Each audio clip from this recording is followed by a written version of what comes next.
नमस्कार। आजकल हर तरफ एक टॉपिक ट्रेंडिंग में है, द केरला स्टोरी, जिसकी स्टोरी लाइन आइसिस, लव जिहाद, हिंदू गर्ल्स का मुस्लिम धर्म में कन्वर्जन, इन सारी चीज़ों पर बेस्ड है।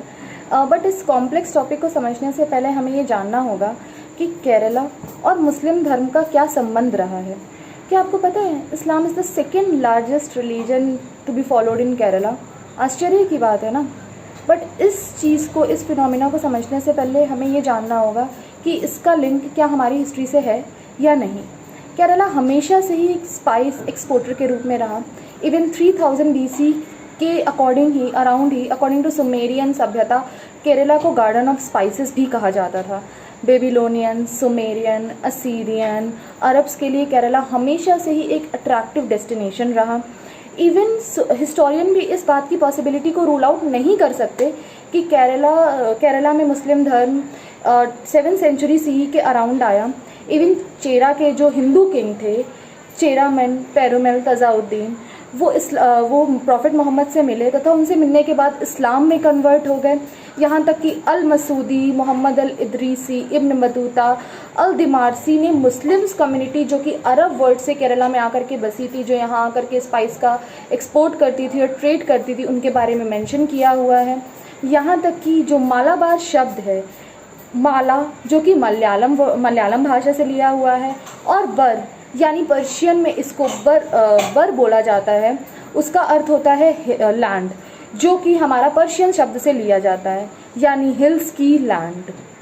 बहुत सारे स्क्रिप्ट और इंस्क्रिप्शन में भी ये चीज़ हमें देखने को मिली है कि जो बहुत हिंदू राजा थे वो मुस्लिम्स ट्रेडर को पैट्रोनेज देते थे, क्योंकि मुस्लिम्स यहाँ आकर के स्पाइस का ट्रेड करते थे, जिससे उनकी इकोनॉमी में बहुत ज़्यादा फ़ायदा होता था।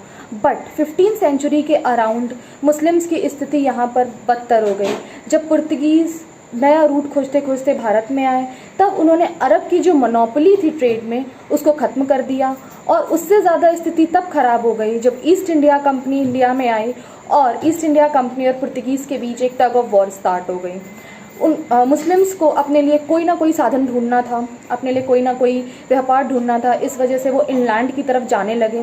पहले जो कि वो ट्रेडर्स थे, अब वो पेटी बिजनेसमैन हो गए, या छोटे मोटे व्यापारी जिसे हम बोल सकते हैं, या लेबरर्स। इन सारे रूपों में वो अपना व्यापार करने लगे, या इन सारे रूपों में वो कन्वर्ट हो गए। बट अगर हम बात करें 1920 के अराउंड, अगर आपने सुना होगा मापिल्ला रिवॉल्यूशन या मापिल्ला रिवॉल्ट। मापिल्ला मुस्लिम कम्युनिटी है जो अरब देशों से यहाँ पे आकर के बसी हुई है। उसने अपने हक के लिए लड़ाई लड़ी और वहाँ से उनकी स्थिति में थोड़ा थोड़ा सुधार होना चालू हुआ।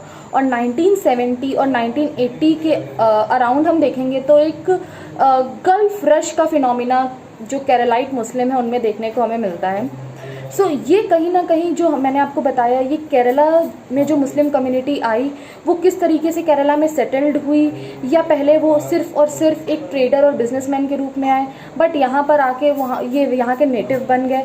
और जो मुस्लिम कम्युनिटी है, इसका अगर हम उद्भव देखें या इसका जो हम प्रभाव देखें, वो केरला के फोक आर्ट्स में भी मिलता है, जैसे ओपन्ना, कोलकल्ली, अराबा मुट्टू, मुट्टम वेलियम, वलापट्टू। यहाँ की जो फोक आर्ट्स है उसमें भी हमें मुस्लिम धर्म का बहुत प्रभाव दिखता है। यहाँ तक कि उनकी कुजीन, जैसे उनके कुजीन में भी पर्शियन, येमेनीज, अरब कल्चर का ब्लेंड मिलता है, जैसे कल्लुम मकाया, इराची पट्टू, पतीरी, परोटा।